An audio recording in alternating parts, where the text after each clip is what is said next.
and we're recording. So thank you for that welcome, Elke, and thank you all for attending. So today's session is mainly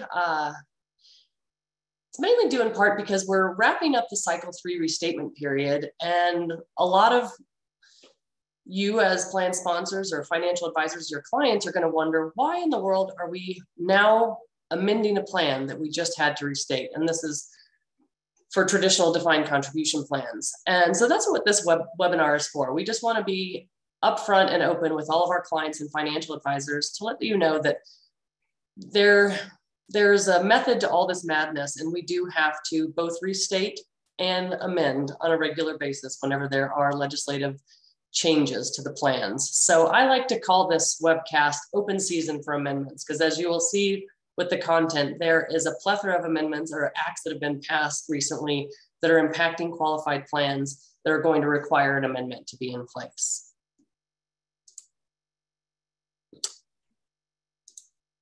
So today's agenda, I just want to discuss the final stretch of the Cycle 3 restatement period. Then we'll discuss what an interim amendment is and why they're needed. And then with the upcoming interim amendment that we will be distributing to our clients before the end of the year, I want to touch on the major acts that were passed that impact this amendment. And so those are the Secure Act, the CARES Act, the Consolidated Appropriations Act, and then there'll be miscellaneous acts that are also included in this interim amendment. So we'll discuss all of those. So I just want to give you an update on Cycle 3 restatements from a Definiti standpoint.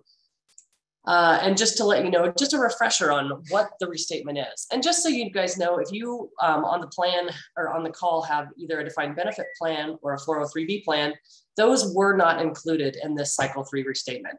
Those were restated back in 2020. So if you're wondering, why am I not receiving a restatement right now? And if you have a defined benefit or a 403B plan, that is why. Those were not impacted by this Cycle 3 restatement. The plans that were impacted are 401k plans, profit sharing plans, money purchase plans, and ESOPs.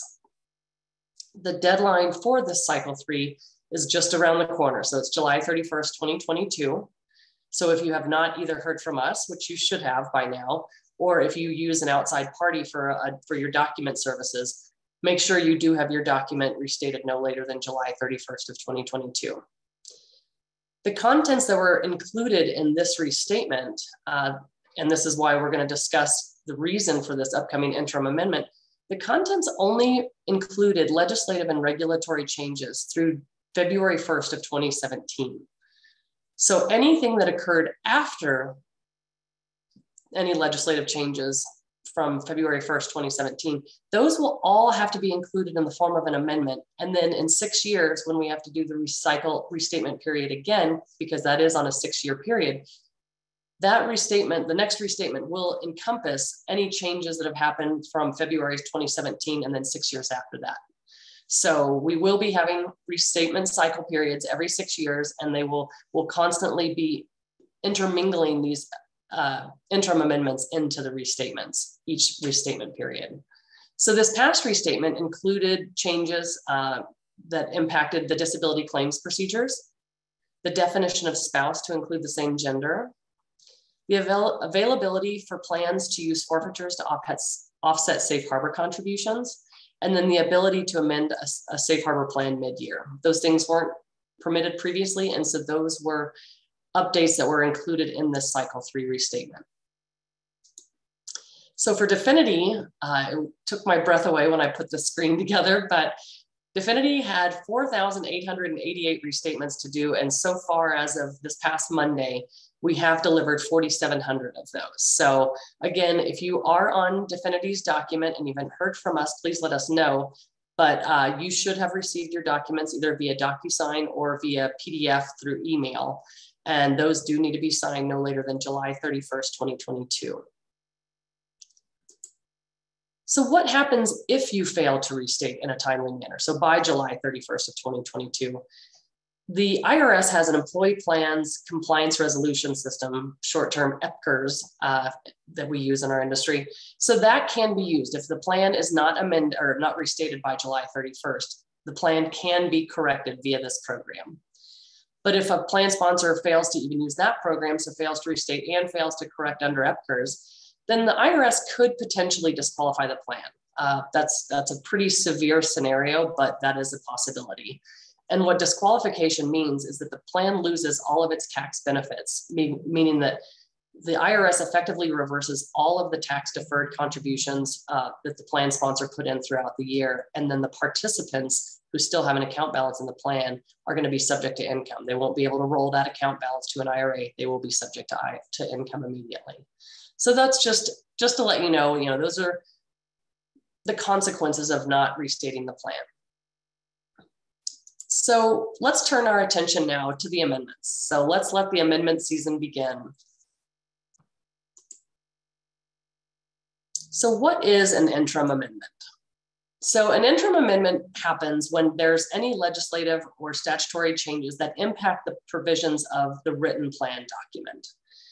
Because a plan, in order to be qualified, must be up to date in both written form and administrative form. So when we've got these legislative changes, although we can act on the changes and apply them in the day-to-day administration of the plan document also has to be restated. And the deadline for that, obviously the IRS knows that on a dime, we can't just transition and draft these amendments. So usually the IRS has a remedial period in which a plan can, in good faith, follow the terms of the act, but won't be written and amended until this deadline. And so the deadline for these interim amendments, and actually back in 2021, the IRS simplified this, the deadline. Previously, prior to 2021, the deadline depended on the plan sponsor's fiscal year end. And so now the IRS since 2021 has put a very streamlined amendment period in place. And that's the last day of the second calendar year following the calendar year in which the changes to the qualified plan occurs. And then with governmental plans, they traditionally have an additional 2 years in order to amend their plan. And so all plans have the same deadline regardless of the plan sponsor's fiscal year end. So the upcoming amendment, and actually if some of you already, or if some of you use a different plan, we use ASC at Definiti. And ASC has prepared one solitary amendment for all of the acts listed below, whereas I do know that some other document providers have separately provided a Secure Act amendment and a separate CARES Act amendment already, but ASC has decided to incorporate this all into one solid amendment. And it includes 7 acts that have been enacted since the Bipartisan Act of the Minors Act was enacted in 2019, but it didn't have any impact until 2020. So that's why it hasn't been required to be amended until the end of 2022. So we've got here the Minors Act. Some of these acronyms, as of course in our industry, we love to use acronyms. And so some of these are pretty well known, like the CARES Act and the Secure Act, but the other ones are listed just for simplification purposes throughout the rest of the webcast. But these are the 7 amendments or the 7 acts that will be included in this upcoming interim amendment. And then plans that are going to be impacted, it's every plan. It really is. These, like I said, because they've included every single act in this interim amendment, this amendment will impact all defined contribution plans. So all of the plans that were recently or are recently being restated for the deadline of July 31st of 2022. So 401k through ESOPs. Governmental plans are subject to this interim amendment. 403B plans, defined benefit plans, governmental 457B plans, and tax exempt 457B plans. So this will impact almost every single plan. The amendment deadline, as I said, it's the last day. Well, actually, it's the last day of the second calendar year following the calendar year in which the impact occurred. So almost all of these impacted plans in 2020. So the deadline is December 31st of 2022. At this time, Definiti has not received the interim amendment from ASC. We're waiting on that. And that's just because they are working to include all of these acts in one singular amendment. And so they're expecting to have this available to us by third quarter. It's a late summer. And so Definiti anticipates getting these out to clients late third quarter and into the fourth quarter, but obviously no later than December 31st of 2022. So to get into the details of some of the acts that are included on this interim amendment, I'm going to discuss a few of them at a more detailed level. But note with the Secure Act, I know some of you may ask, what's happening with Secure Act 2.0? We do know that that has passed the House. It has not passed the Senate. So at this point in time, I'm strictly going to talk about what we do know, what is impacting this interim amendment today. And so anything that the Secure Act 2.0 may make some changes to the Secure Act, but it hasn't been passed. So we're going to disregard that for right now. So what the Secure Act brought to qualified plans is an increase in the date in which participants have to take their required minimum distribution. So that increased from age 70 and a half to age 72. And that's for RMDs beginning with the calendar year 1/1/2022. It further modified the RMD rules for designated beneficiaries. That is, there's quite a bit of detail on that. Definiti has drafted a couple of newsletters that dial down specifically into some of these provisions. And this one is one we have not done yet, but I think it's definitely on the horizon because there's so many rules that have changed with the RMDs with regard to designated beneficiaries. So I would look for that to come in the future. Another provision in the Secure Act is that it eliminated the notice requirement for non-elective safe harbor plans. So note that this does not impact plans, safe harbor plans that use match. And that's not only just the safe harbor match, but if a plan sponsor uses a match in addition to their 3% non-elective contribution, then they will still have to distribute the notice each year. So as a rule of thumb, Definiti has just decided we're going to submit the safe harbor notices to all plan sponsors, regardless of whether they use a safe harbor match or a safe harbor non-elective. And if the plan sponsor, and we've notated that if the plan sponsor does not provide an additional match, then they do not have a requirement to distribute the safe harbor notice, but we're just providing that to plan sponsors anyway. Secure Act also delayed the ability to adopt a safe harbor non-elective plan. We are experiencing this, or during non-discrimination testing season a couple months ago, we've experienced a benefit from this provision greatly. So the benefit of this provision is if we are testing a plan in 2021, in 2021, for 2022, I'm just gonna stop. If we're testing a plan for 2021 in 2022 and the plan has failed, we now have the ability to either issue refunds for the deferrals if there's failures, or we can notify the plan sponsor, there's an opportunity for you to actually use safe harbor provisions for a prior year. Granted, you have to use a 4% non-elective contribution if it's adopted after the plan year ends, but it is an ability for a plan sponsor to take advantage of safe harbor after the start of a plan year. And so there are specific provisions to that, but that was just one of the additions to the Secure Act that we've seen a lot of benefit from at Definiti already. One of the other major provisions, and we have drafted a newsletter for this included on the Definiti ledger, but the provision that plans must include long-term part-time employees in the upcoming future. So this is one where I'm not going to discuss Secure Act 2.0. We're just going to discuss what's in this current provision or this current act. But the first year of impact for this provision is January 1st of 2024, because a plan sponsor is allowed to disregard years prior to January 1st of 2021. But what this provision requires is that if a plan has eligibility requirements that keep out any of these long-term part-time employees, defined as a participant who works between 500 and 999 hours for 3 consecutive plan years, if they are not able to contribute to the plan because of eligibility requirements, the IRS is saying, now you're going to have to let those participants in at least to be able to contribute. They do not have to receive any employer contributions. But notice if you've got, say, for example, a year requirement that requires 1,000 hours of service for eligibility purposes for your employee contributions, effective 1/1/2024, you are going to have to start allowing your part-time employees at least defer into the plan.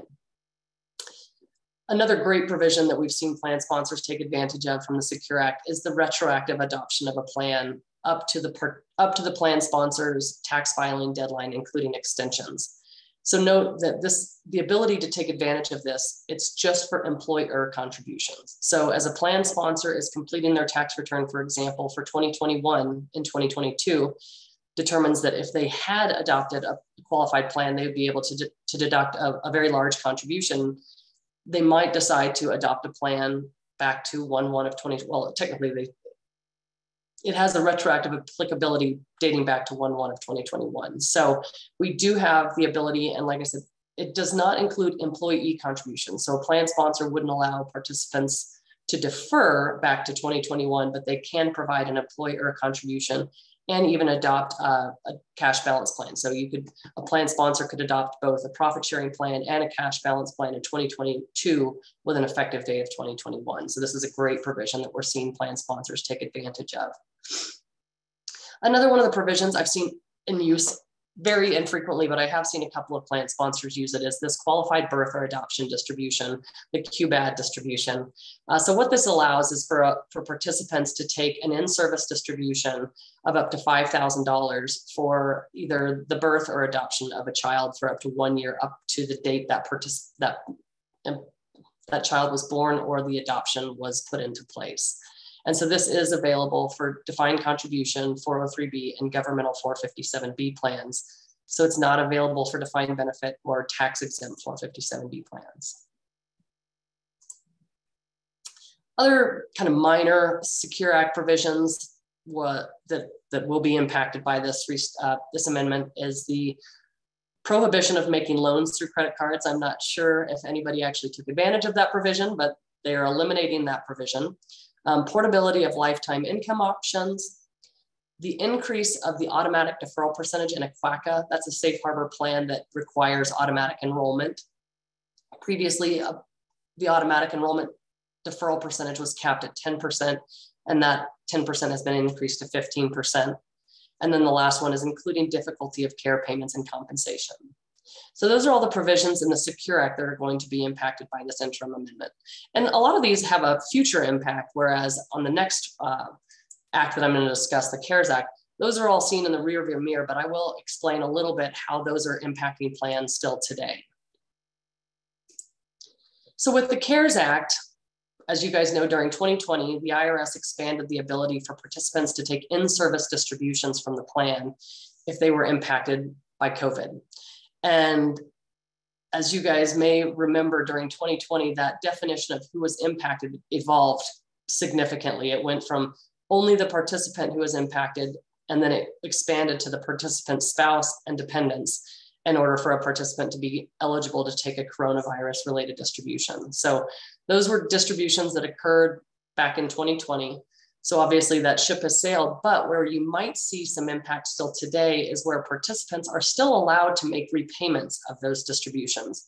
So a participant who took a COVID CARES Act distribution, those participants had to have up to 3 years to repay that distribution. So you may still see money coming into the plan to make those repayments. The other provision that was allowed for CARES Act was the expansion of loans for participants impacted by COVID. So this increased the loan availability to the lesser of $100,000 or 100% of a participant's vested account balance. And it allowed a participant to delay their loan repayments for up to 1 year. So that was a benefit for participants.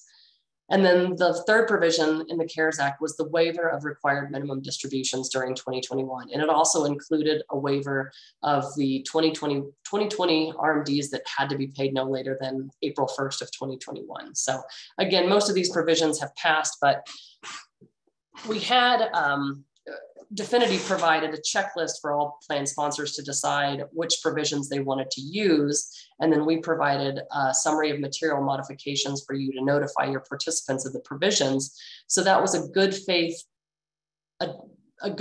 provision, a good faith way of using these provisions while we didn't have language in place to formally amend the plan. Now, like I said, with this interim amendment, we're formally amending the plan to keep the plan in compliance. So the third one I want to dig deep into is the Consolidated Appropriations Act. There were very few provisions that impacted qualified plans, but there's one in particular that I'll bring up. And that was this also was impacted by COVID. And what this act provided was relief for plan sponsors that either laid off or furloughed their participants during COVID, but brought them back in 2021 so that they could avoid having a partial plan termination for 2020. So for some of you that may not be aware of what a partial plan termination means, if a plan experiences a reduction in their participation of 20% or more, the IRS deems the plan to have a partial plan termination and requires that any impacted participant have their vesting increased to 100%. So a lot of times what happens is this is determined after the plan year ends. A participant may have already taken a distribution of, say, 20% of their vested balance. So what will happen is once a partial plan termination is determined, a participant's forfeitures will need to be reinstated, and then a participant will need a residual distribution to be paid out the full 100%. So with this provision, with this act, the IRS stated there will be no partial plan termination if the number of active participants covered by the plan on March 31st of 2021 is at least 80% of the number of active participants covered by the plan on March 13th of 2020. So if you kind of look at those dates, those were around the times, at least after March 13th of 2020, when plan sponsors were furloughing or laying off participants. And then a lot of them didn't bring them back until 2021. So when we're doing non-discrimination testing for 2020, we may have determined that there could have been a partial plan termination because of the reduction of the workforce. And so what the IRS has said for any plan year, which includes the period beginning on March 13th, 2020 and ending on March 31st, 2021, so for a calendar year, both 2020 and 2021 are deemed not to have a partial plan termination if you meet the rule below. Also, at the same time the Consolidated Appropriations Act was enacted, there were two other ones that were enacted that I'm going to discuss below at the same time. So the Miscellaneous Act, so as I say here, more acts. This is a very heavy season for statutory changes and legislative changes in qualified plans, but they were needed. So one of the ones that's kind of overshadowed, but I think is pretty important for plan sponsors who maintain. I know that there aren't a whole lot of money purchase plans that still exist out there, but a lot of profit sharing plans include assets that were merged from a money purchase plan. And those plans previously did not allow for an in-service distribution for participants prior to age 62. So the Bipartisan Minors Act reduced that age to age 59 and a half to align a little bit more with the age in which a participant can take a deferral, in-service distribution from deferrals. This impacted governmental 457B plans as well, but it did not impact tax-exempt 457B plans. So those still have an in-service distribution age at 70 and a half. And then another, this COVID-related tax relief act, they call it the CRTRA Act. This actually, it was a retroactive benefit, retroactive relief for some plan sponsors that didn't interpret the CARES Act properly. The CARES Act initially did not provide any relief to money purchase plans or assets from a money purchase plan that were merged into a profit sharing plan. There was no in-service distributions for such assets with the CARES Act. But some plan sponsors inadvertently did process distributions because maybe those participants, that was all the assets they had, they needed the money. The plan sponsor interpreted the CARES Act to permit a distribution from the money purchase assets. And so what this just did is just said, okay, plan sponsors, if you made that interpretation, we're going to protect you and expand the CARES Act to include such assets. So that's it. And honestly, when this was enacted, it was already beyond the date in which in-service distributions could be taken from the CARES Act. So this didn't have any assistance, any future assistance to participants. It really just provided relief to plan sponsors who inadvertently allowed for such distributions during 2020.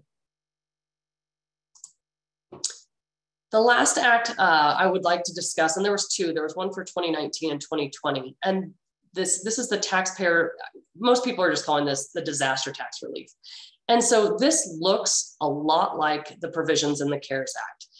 If you had plans in the Hurricane Katrina area, distributions were almost identical. So you'll see that the IRS has just basically made a a similar distribution and loan option across the board for participants impacted by natural disasters and then COVID. So the distributions, it's for participants. So this is participants who were impacted by an area where there was a disaster as declared by the president.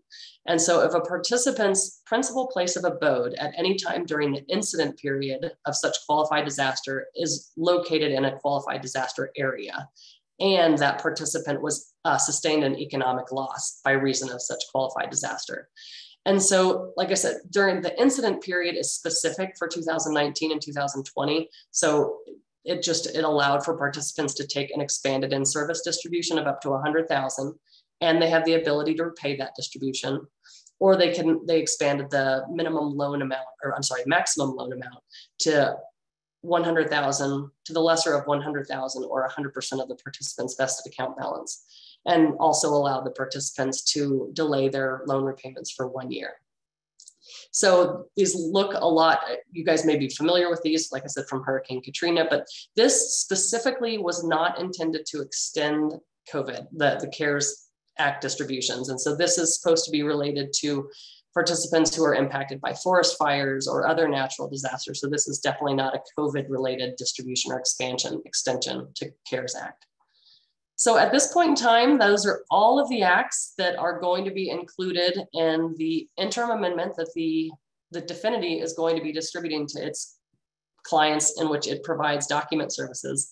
So if there's any questions, I know that was a lot today, but I appreciate your time. Brooke, we did have a question about this material. I did share earlier via chat that yes, in fact, this webinar is being recorded, and we will be sharing a link to this webinar for replay again and again and again, how many ever times you want to watch it, to everyone who registered. So we'll be sharing that email sometime tomorrow, and when that replay has been posted and it is available, so be looking for that. Again, if you do have any questions for Brooke, please feel free to add them to the Q&A tab at the bottom of the screen. Brooke, while we're waiting for any kind of open questions that might come up, have there been any specific about this interim amendment that you might be able to address right now? Maybe it's been a common question, maybe from our internal folks, that might be helpful to kind of share with people on the call today? Sure. So we did have some questions just along the line. I mean, and it was more specific to some of the provisions, say, for example, in the Secure Act, how it impacted the safe harbor notices.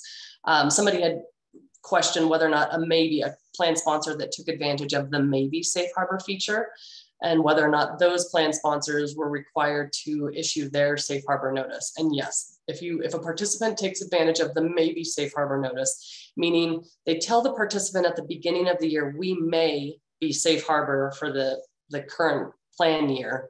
And if so, we're going to we're going to fund a 3% non-elective contribution, but we will notify you no less than 30 days before the end of the plan year, whether or not we are going to fund that contribution. And so then a secondary notice is required before the end of the plan year to notify participants whether or not that 3% non-elective will be funded. And yes, that type of plan will be required to issue a safe harbor notice. I'm trying to think of some other questions that have come up.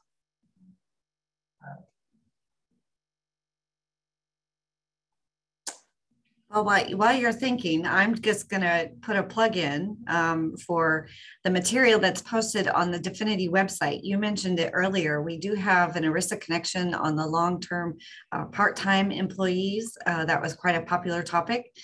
So if you haven't already seen those ERISA connections, you can go to the Definiti website and look at the previous ERISA Connection newsletters. In fact, we just published a new one on the 17th. So if you haven't received those, please feel free to go back and check those out. I know a lot of people have used them over and over again for resources. So I would put that plug in. But anything else that comes to mind, Brooke? Not necessarily, but just Elke had mentioned that we did just draft a new ERISA Connection newsletter, and that actually specifically relates to the content on this webcast. So, so if you want detailed content on what we just discussed, that would be in this ERISA Connection, the most recent one. Fantastic. Well, I'm not seeing any more questions, so I think we will say you did a great job in covering all the material. Obviously, people's questions were answered. I just wanted to say that Definiti felt very strongly that we wanted to make sure that plan sponsors and advisors were aware of this upcoming interim amendment. We understand that there could have been some confusion with what we just did, restatements, and why are we doing interim amendments. So this gives us an opportunity to kind of share that message. If you are a plan sponsor and you have additional questions after this seminar and you want to ask someone, best contact would be to reach out to your assigned RPC, your retirement plan consultant, and they can assist you in getting answers, may even talk with Brooke and the ERISA attorneys on staff to try to get the answer for you. So please don't hesitate to reach out. We'd like to help you. I did see a question come up in chat, Brooke. There's a question about the idea. Give us an idea about the cost for the interim amendments. Do we have that available, or we do not at this point? So as you, most of you on the call, as you know, we've acquired a handful of companies, and I know within those service agreements, they do have the fees for those, for this restatement, for this interim amendment, but we have not finalized that fee at this point. Yeah, well, I'm sure there'll be appropriate communication about that at the time when those amendments are processed. Yep. So stay tuned, reach out to your RPC and they may be able to help you as well. Okay, so I think that has answered our questions for today. Again, thank you all for joining us. Brooke, thank you for sharing this presentation with everyone here today. We will look for more opportunities to visit with all of you and give some insight into what's happening with your plan. If you have additional questions, please feel free to reach out to your RPC, and have a wonderful Memorial Day weekend. Thanks so much, everybody. We'll see you later.